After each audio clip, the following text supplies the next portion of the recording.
Let us continue with the fourth qualitative property, osmotic pressure. इसे समझने से पहले कुछ टर्म्स डिस्कस कर लेते हैं, फिर हमें क्लियर हो जाएगा। जैसे डिफ्यूजन की अगर बात करें, डिफ्यूजन किसी भी रूम में अगर एक कॉर्नर में हम कुछ स्प्रे करते हो, मान लो कोई ड्यू आपने स्प्रे किया, सेंट स्प्रे किया, कुछ देर में उसकी जो स्मेल है पूरे रूम में फैल जाती है। इसी का नाम है डिफ्यूजन।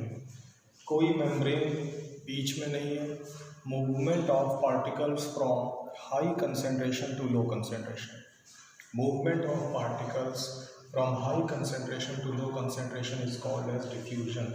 डिफ्यूजन के अंदर कोई भी no semi permeable membrane is used. Semi permeable membrane कोई भी ऐसी मेम्ब्रेन जो कुछ सेलेक्टेड पार्टिकल्स को अलाउ करे टू पास थ्रू इट। जैसे हमारी जो स्किन है, वेजिटेबल्स के ऊपर जो पील होता है, रूट होती है प्लांट्स की, वो सब सेमी परमिएबल मेम्ब्रेन होती है। Permeable word means to pass through it, semi means कुछ सेलेक्टेड पार्टिकल्स को अलाउ करे जो उसके पोर्स के साइज के अकॉर्डिंग हो, उन्हीं को पास करने को अलाउ करें। ऑस्मोसिस, ऑस्मोसिस डिस्कस कर लेते हैं। उसके लिए एक अरेंजमेंट देखो, side A, side B, C1, C2। C2 is higher, ये वैल्यू ज़्यादा है, ये कम है। इसका मतलब अगर ये कम है तो यहाँ पर वाटर का जो अमाउंट है वो हाई हो जाएगा, और यहाँ पर वाटर का जो अमाउंट है वो कम हो जाएगा। ओके, अब देखिए ऑस्मोसिस का मीनिंग क्या होता है? Movement of water molecules, movement of H2O या solvent, movement of solvent particles from a region of low concentration, low concentration इसको ले लो, to a region of high concentration. ठीक है, अब देखिए समझ लेते हैं इसको क्या होता है। सपोज करो अब वाटर का जो अमाउंट है वो कहाँ पर ज़्यादा है, यहाँ ज़्यादा है। ध्यान देना, कंसंट्रेशन मैंने बोला है, कंसंट्रेशन यहाँ ज़्यादा है, इसका मतलब क्या हुआ, यहाँ सॉल्यूट ज़्यादा है, यहाँ कंसंट्रेशन कम है, मतलब यहाँ सॉल्यूट कम है, तो पानी की मात्रा ज़्यादा है, पानी। ओके, तो यहाँ क्या होगा, H2O मूव करेगा साइड ए से साइड बी की तरफ। H2O will move from side A to side B. क्यों? बिकॉज वाटर का अमाउंट यहाँ पर ज़्यादा है। कोई भी चीज़ नेचुरली अगर आप देखें मूव करती है हाई कंसंट्रेशन से लो कंसंट्रेशन की तरफ। तो अगर दूसरे वर्ड्स में बोलो तो ये जो रीजन है साइड ए की तरफ, it is a region of high water potential. ध्यान देना, हाई वाटर पोटेंशियल, और यहाँ क्या है, it is a region of low water potential. तो डेफिनेशन में आप ये भी लिख सकते हो, movement of H2O from a region of high water potential to a region of low water potential, या फिर ये भी लिख सकते हैं, movement of H2O from low concentration to high concentration. तो इसमें कंफ्यूज नहीं होना है, कंसेंट्रेशन की जब हम बात कर रहे हैं तो उसको भी समझ लो। और जब हमने बोला हाई वाटर पोटेंशियल, इसका क्या मीनिंग है, यहाँ पानी का अमाउंट ज़्यादा है तो उसके जो मॉलिक्यूल्स का प्रेशर लगेगा वो भी ज़्यादा होगा। आई होप ये आपको समझ में आ गया होगा। इसी का नाम है ऑस्मोसिस। ऑस्मोसिस की definition, it is the movement of solvent particles from a region of low concentration to a region of high concentration through semi-permeable membrane। semi-permeable membrane का होना ज़रूरी है, SPM, इसका होना नेसेसरी है, इसके बिना ऑस्मोसिस नहीं होगा। ऑस्मोसिस का जो प्रोसेस है that happens only in presence of SPM, semi-permeable membrane। Okay, अब देखिए क्या होगा, धीरे धीरे जैसे जैसे यहाँ पर ये वाटर मूव करेगा, ये लेवल बढ़ना शुरू हो जाएगा, ये बढ़ता चला जाएगा। ठीक है, तो अब देखिए अगर हम यहाँ पर प्रेशर पे अप्लाई करें, सपोज करो यहाँ कुछ अमाउंट आपने प्रेशर अप्लाई किया, किस लिए किया कि ये लिक्विड और इंक्रीज ना हो, रुक जाए यहाँ पर। तो जो प्रेशर हम अप्लाई कर रहे हैं just to stop the movement of water, इधर पानी का आना रुक जाएगा। ऊपर से हमने पिस्टन से प्रेशर अप्लाई करा सो दैट पानी इधर से इधर मूव करना स्टॉप कर जाए। उस प्रेशर का नाम है ऑस्मोटिक प्रेशर। ऑस्मोटिक प्रेशर की डेफिनेशन आप लिख सकते हैं, it is the pressure applied to just stop the osmosis. Osmotic pressure is the pressure applied to just stop the process of osmosis. That is denoted by pi. Osmotic pressure को हम pi से लिखते हैं, जो इसका symbol है osmotic pressure। और इसका हमारा डेली लाइफ में भी काफ़ी यूज़ होता है। जैसे अगर इसकी हम एप्लीकेशंस की बात करें, एप्लीकेशन तो देखिए सबसे पहला जो एप्लीकेशन है इसके अंदर ग्राम्स, जो चने होते हैं उन चनों को हम पानी में भिगो देते हैं कई बार घर में सब्जी वगैरह बनाने के लिए। तो क्या होता है, चने की जो ऊपर की मेम्ब्रेन है, ऊपर का जो उसका छिलका होता है वो SPM का काम करता है, सेमी परमिएबल मेम्ब्रेन का काम करता है। तो वाटर जो होता है H2O moves inside, H2O ग्राम चने के अंदर चला जाता है और इसलिए जो चने का साइज है वो इंक्रीज हो जाता है, ठीक है, फूल जाते हैं चने, तो वो एक ऑस्मोसिस का प्रोसेस हो जाता है, ठीक है। सेकंड, एक आप ध्यान रख सकते हो, कई बार हम जब बीमार हो जाते हैं तो डॉक्टर के पास जाते हैं। डॉक्टर के पास जब जाते हैं हम तो इंजेक्शन जो वो लगाते हैं, उस इंजेक्शन को अगर आप देखें ना, उसकी बॉटल के ऊपर लिखा होता है कि आइसोटोनिक सॉल्यूशन। आइसोटोनिक सॉल्यूशन अभी हम डिस्कस करेंगे। तो उसका भी यूज़ ऑस्मोसिस के बेस पे होता है, ऑस्मोसिस के अकॉर्डिंग ही उस दवाई को बनाया जाता है। तो इस तरह से बहुत सारे इसके अंदर एप्लीकेशंस अवेलेबल हैं, अभी हम और डिस्कस करेंगे। ओके,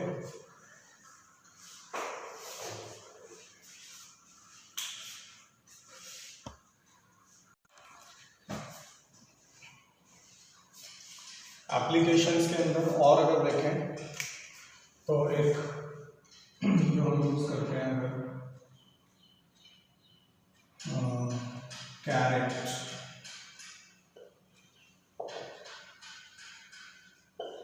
एक मान लो बहुत कई दिन पुरानी अगर गाजर है, उसको अगर आप फ्रेश वाटर के अंदर भिगो के रख दो तो कुछ देर बाद वो ऐसे हो जाती है जैसे फ्रेश कैरेट होती है ना, उस तरीके से वाटर उसके अंदर मूव कर जाता है, वाटर उसके अंदर मूव कर जाता है।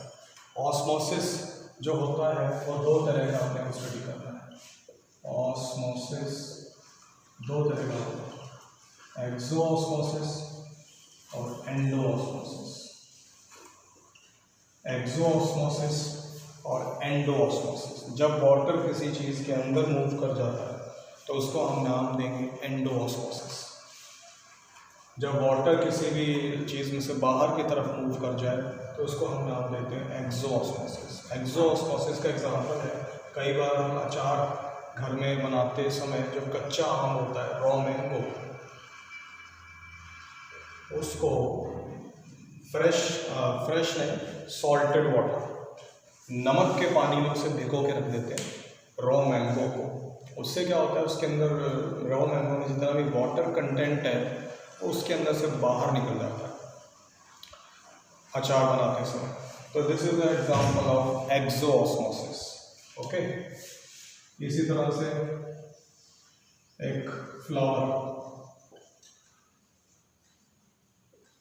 एक मान लो मुरझाया हुआ जो फूल है उसकी पंखुड़ियाँ, अगर उसको आप फ्रेश वाटर में रख दो तो वाटर उसके अंदर मूव कर जाता है, जो कि एक एग्जांपल है एंडो ऑस्मोसिस का, जो कि एक एग्जांपल है एंडो ऑस्मोसिस का। कई सारे एग्जांपल है हमारे डेली लाइफ के अंदर जो यूज होता है। एक और एग्जांपल देखो,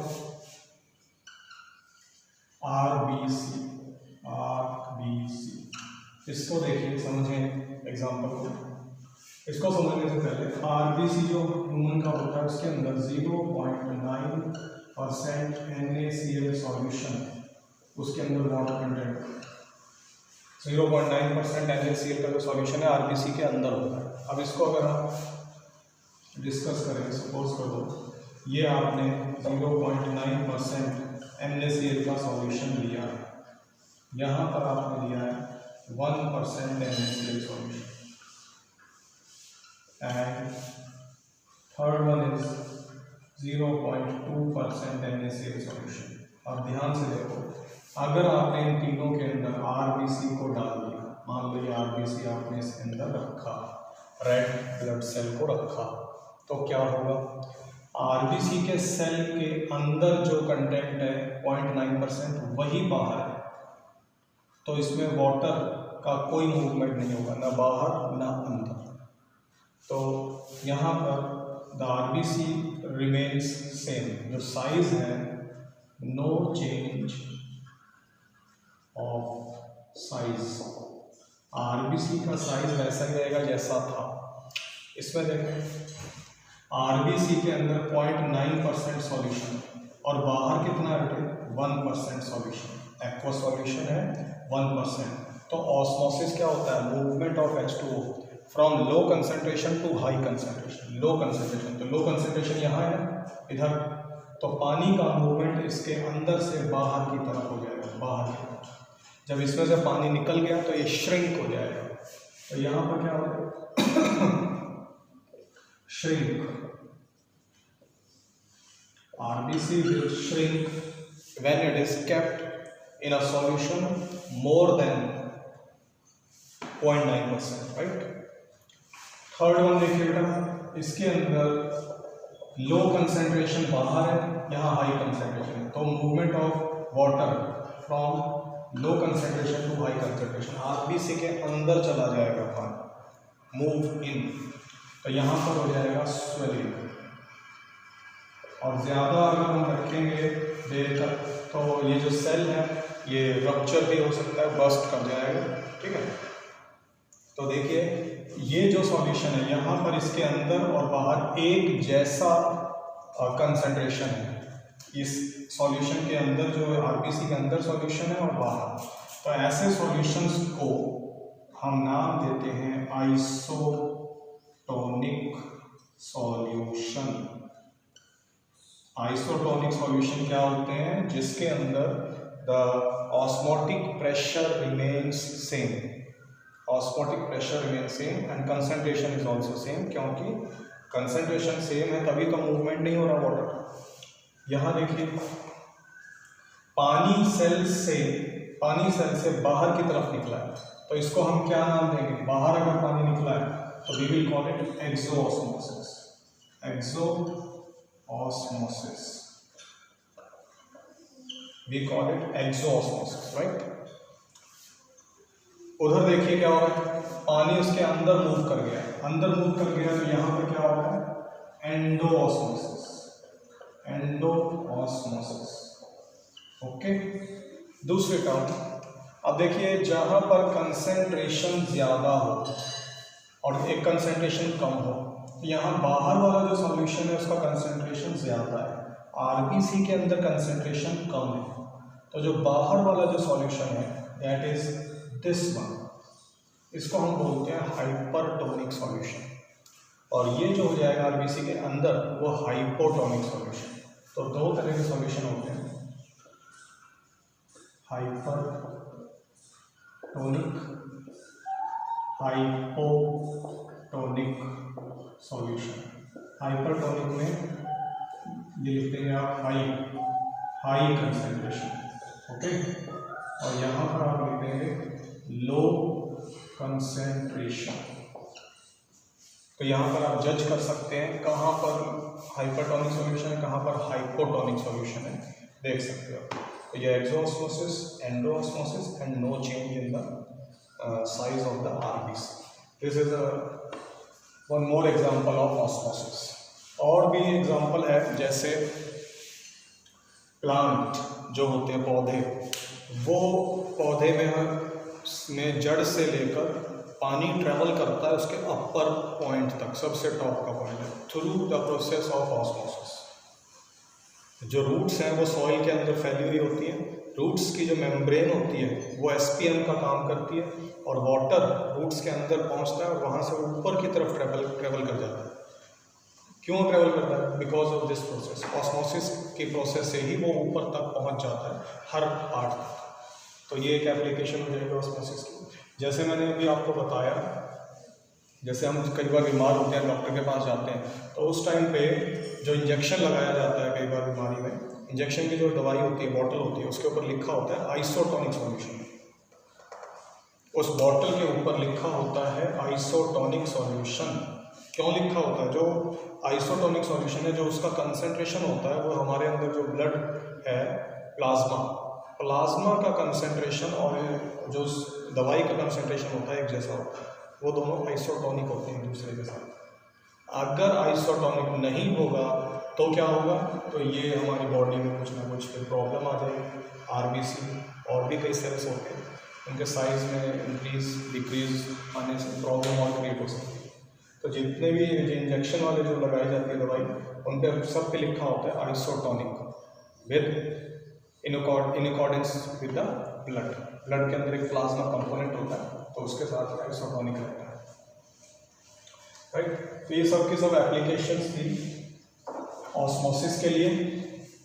न्यूमेरिकल्स के लिए जो हम फॉर्मूला यूज करेंगे, that will be pi is directly proportional to molarity C, and that becomes equal to this, pi is equal to CRT। Molarity R को हम गैस कांस्टेंट बोल देते हैं, T टेम्परेचर हो जाएगा केल्विन के अंदर या डिग्री सेल्सियस। अब देखिए R की जो वैल्यू है वो आपको क्वेश्चन के अंदर हमेशा कांस्टेंट की वैल्यू दी होती है, बट फिर भी 0.0831 लीटर एटमॉस्फेयर पर केल्विन पर मोल, 0.0821 लीटर बार पर केल्विन पर मोल,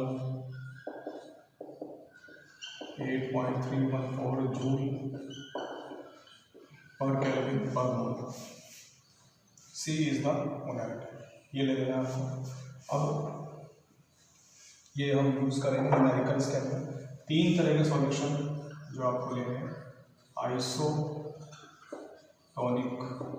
सॉल्यूशंस का क्वेश्चन अगर कोई आए तो वहाँ पर आपके 2 एक्सप्रेशन बनेंगे, I1 बराबर C1RT, I2 बराबर C2RT।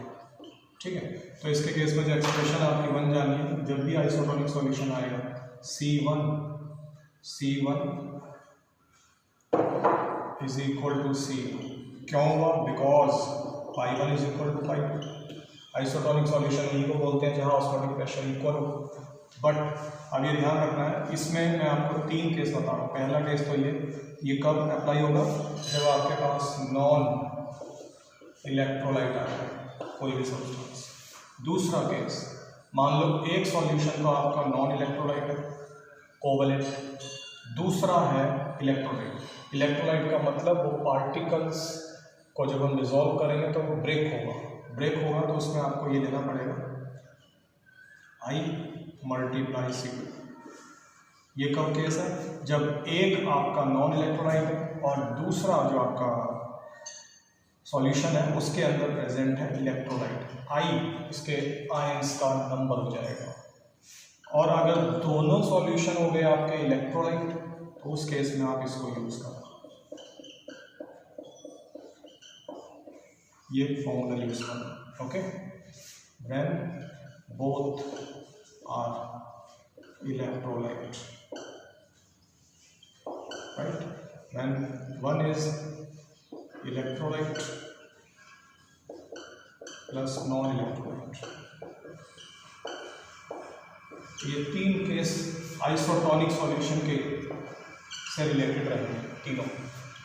I is called as van't Hoff factor, और I का जो नंबर है वो आप चेक करके देख सकते हैं। सपोज करिए NaCl है तो I का वैल्यू 2 हो जाएगा, AlCl3 है, एल्यूमिनियम क्लोराइड है तो I का वैल्यू 4 हो जाएगा। तो इस तरीके से हम इसको क्वेश्चन में यूज करेंगे।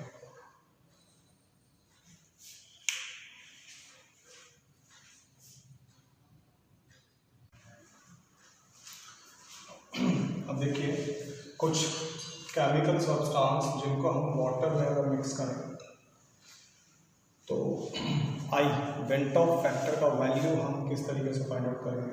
तो देखिए वाटर में जब हम इसको डिसॉल्व करेंगे इनको, तो आप देख रहे हैं सभी इलेक्ट्रोलाइट्स डिसोसिएट हो जाएंगे कैटायंस और एनायंस में। तो ये किस तरह से डिसोसिएट होगा,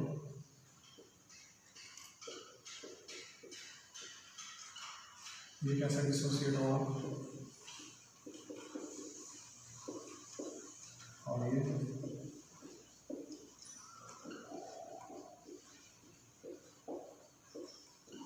इस तरीके से डिसोसिएट हो जाएगा। ठीक है, अब इसमें समझो डिसोसिएशन जब भी हो तो आई का वैल्यू, वेंट ऑफ फैक्टर का जो वैल्यू है उसको फाइंड आउट करने के लिए आप इस फॉर्मूले का यूज़ कर सकते हैं।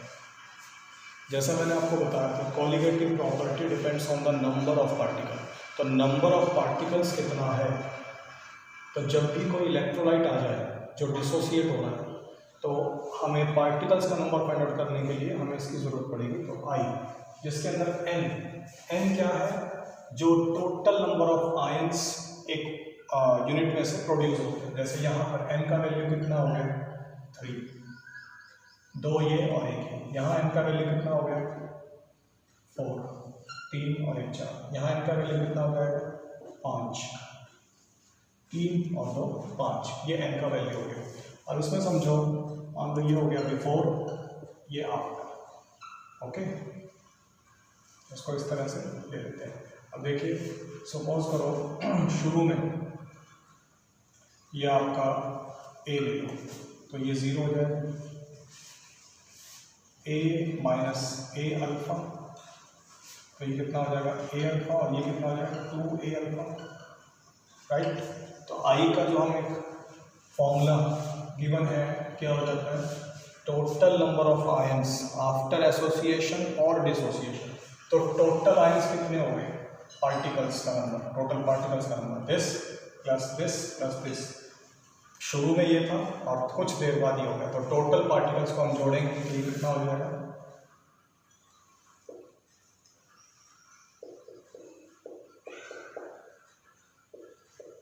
और शुरू में कितना था ए।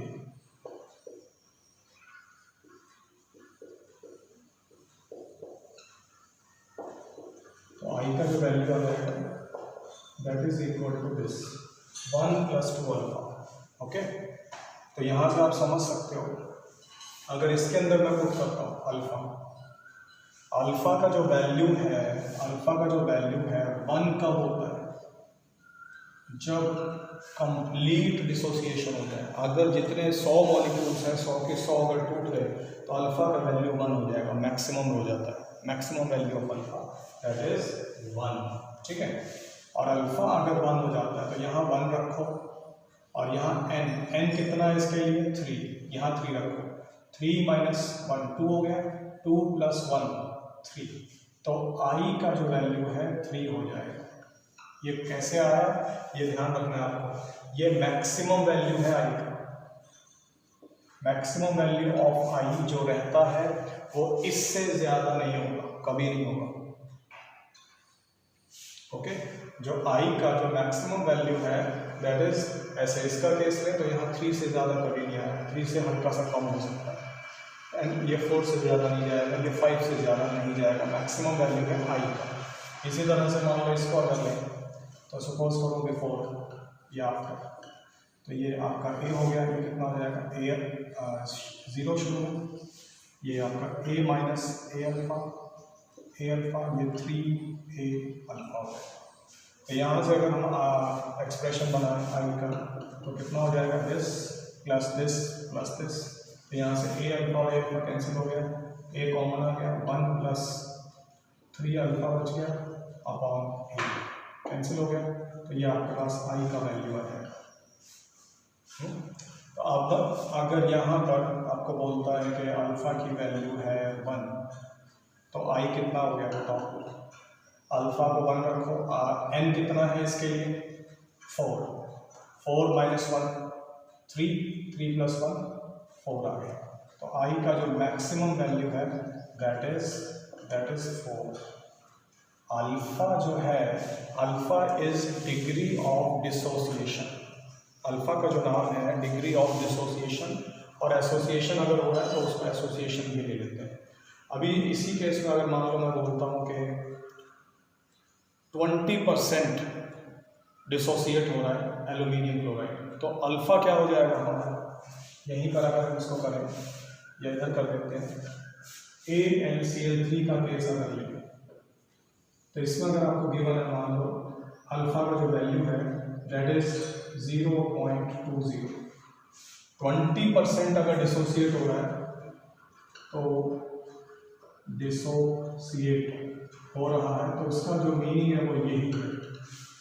बोलेंगे अगर 50% डिसोसिएट हो रहा है तो अल्फ़ा 0.5 हो जाएगा।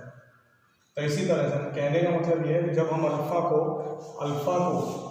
100 से मल्टीप्लाई कर देते हैं तो what we get percentage of dissociation. Alright, okay. तो यहाँ पर अगर हम बोलें कि अल्फ़ा का जो परसेंटेज ऑफ डिसोसिएशन है या 0.2 है, तो यहाँ रखा अल्फ़ा को आप रखें 0.2, एन का वैल्यू जो है 4 माइनस 1 और ये प्लस 1, तो आई का वैल्यू आपके पास आ जाएगा। कई न्यूमेरिकल्स के अंदर हमें इसकी ज़रूरत पड़ेगी, अभी मैं कुछ न्यूमेरिकल्स डिस्कस करूँगा, वहाँ इसका यूज़ करेंगे। यहाँ देखिए बिफोर आफ्टर, तो ये A0 0, A minus A alpha, ये कितना हो जाएगा 2A alpha 3A alpha, right. इसको जोड़ लो तो कितना हो जाएगा,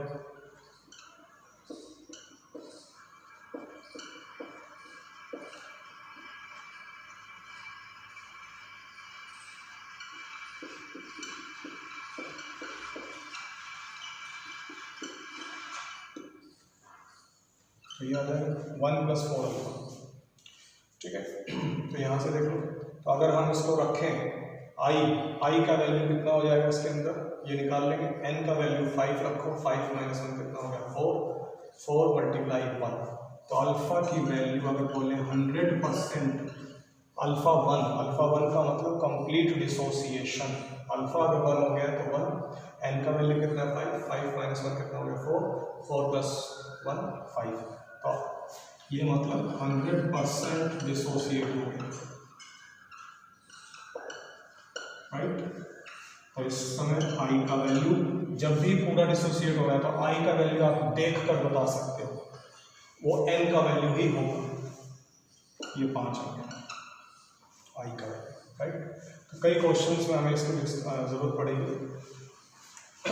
जो हमने ऑस्मोटिक प्रेशर डिस्कस किया है, सपोज करो ये पाई = CRT, ये फॉर्मूला कब अप्लाई करेंगे आप, जब नॉन इलेक्ट्रोलाइट से डील कर रहे हैं। अगर कोई भी ऐसा सब्सटेंस आ रहा है जो टूट रहा है, डिसोसिएट हो रहा है, तो इसी फॉर्मूले में आई आ जाएगा, तब आप इसको यूज़ करेंगे। और आई का वैल्यू निकालने का तरीका कुछ इस तरीके से होगा। जब भी बोले कंप्लीट डिसोसिएशन है तो आई का वैल्यू क्या होगा, एन का वैल्यू जो है वही आई का वैल्यू हो जाएगा। अगर बोलता है कंप्लीट डिसोसिएशन नहीं है, 20% है, 30% है, तो वो हम ऐसे निकाल लेंगे। सपोज करो जैसे ये दिया था आपको 20% मतलब अल्फा ही हो गया, अल्फा को पुट करो, then we can find out the value of आई।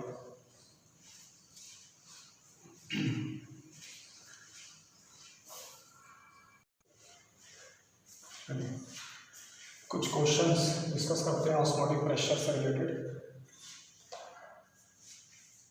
देखिए, फाइंड ऑस्मोटिक प्रेशर निकालना है। 0.2 molar glucose solution at 300 kelvin. अब हम जानते हैं ऑस्मोटिक प्रेशर = CRT, ओके। तो C डायरेक्टली गिवन है, जो R का वैल्यू है अभी आपको मैंने बताया, तो इसको हम ले लेते हैं 0.08 मल्टीप्लाई, टेम्परेचर को केल्विन में चेंज कर दो,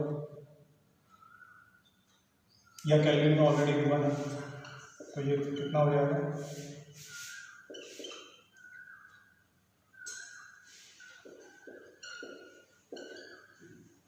ये आ जाएगा 4.8 ATM। ग्लूकोज एक नॉन इलेक्ट्रोलाइट है, तो यहाँ पे आई जो हमने बताया था वेंटॉक्स फैक्टर का कोई यूज़ नहीं होगा। नॉन इलेक्ट्रोलाइट है तो जितने मोल्स हम सॉल्यूशन में ऐड कर रहे हैं सॉल्यूशन में जाके उतना ही रहेगा। This is answer. Second question देखें, 30% वेट बाय वॉल्यूम। इसका मीनिंग क्या हो गया, 30 gram urea in 100 ml solution, ये इसका मतलब हो गया। W/B वेट बाय वॉल्यूम 30% बोला, तो अगर हम मोल्स इसके निकालें, मोलैरिटी के लिए हमें जरूरत पड़ेगी, तो मोल्स कितना आ जाएगा, मास इन ग्राम अपॉन मोलर मास, यहाँ निकाल देते हैं मोल्स, तो 0.5 मोल हो गए। ओके, मोलैरिटी निकालनी पड़ेगी, तो मोलैरिटी का फॉर्मूला मैं लगा देता हूँ, 0.5 हो गया upon volume of solution in litre.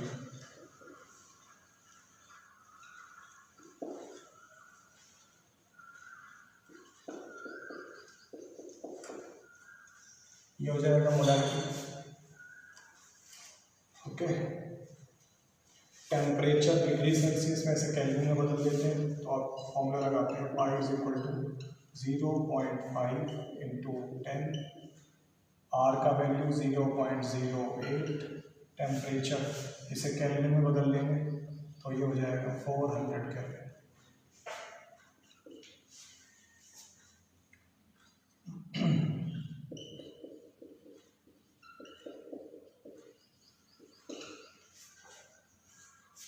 तो ये हो जाएगा आपका 160 ATM,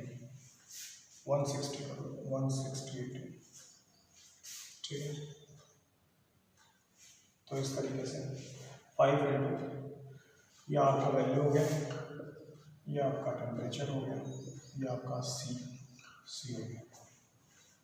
ओके, डेसीमोलर वर्ड का जो मीनिंग होता है 1/10 मोलैरिटी गिवन है, या इसको बोलो 0.1 मोलर का सॉल्यूशन गिवन है। ओके, बट ये सॉल्यूशन एक इलेक्ट्रोलाइट है। ध्यान से अगर आप इसको देखें, ये एक कोऑर्डिनेशन कंपाउंड है, और कोऑर्डिनेशन कंपाउंड आप 12th में आगे चैप्टर में जाके पढ़ेंगे। फिलहाल इतना समझ लो कि ये डिसोसिएट किस तरीके से हो, 4 पोटेशियम के आयंस और एक ये पूरा का पूरा ब्रैकेट, तो टोटल 5 आयंस इसमें प्रोड्यूस होंगे। ओके, पर एन की वैल्यू इसके लिए 5 है, जो अभी मैंने आपको बताया, ठीक है। एन का वैल्यू इसके लिए कितना है, 5 है। अल्फा दिया हुआ है 75%, जैसे अभी जो फॉर्मूला बताया था is equal to 1 + n-1 multiply alpha. Alpha 75% दिया हुआ है, ठीक है, तो इसका मतलब कितना हो गया, 3/4। 3/4 जो है वो आपका डिसोसिएट हो रहा है, बाकी नहीं हो रहा। तो इसको अगर हम करें तो कितना हो जाएगा, 1 + n का वैल्यू 5 - 1 3/4। इसको सॉल्व कर लो,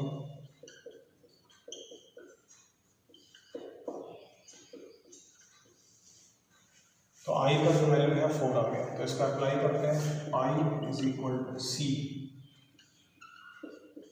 आर टी, इसको केल्विन में अगर हम चेंज करें तो कितना हो जाएगा, 500।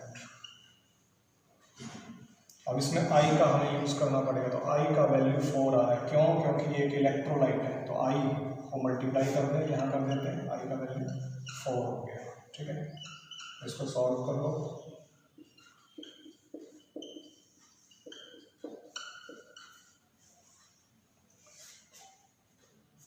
इसको सॉल्व करेंगे 20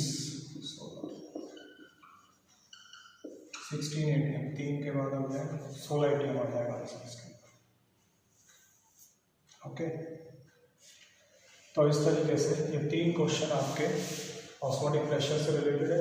इन दोनों में कोई आई का यूज़ नहीं हो रहा, क्यों, क्योंकि कोवलेंट कंपाउंड ऐड कर रहे हैं, आई यहाँ यूज़ हो रहा है, ये डिसोसिएट कर रहा है, पार्टिकल्स का नंबर सॉल्यूशन में जाके बढ़ रहा है, तो we have to take I went of it. Fourth question देखते हैं।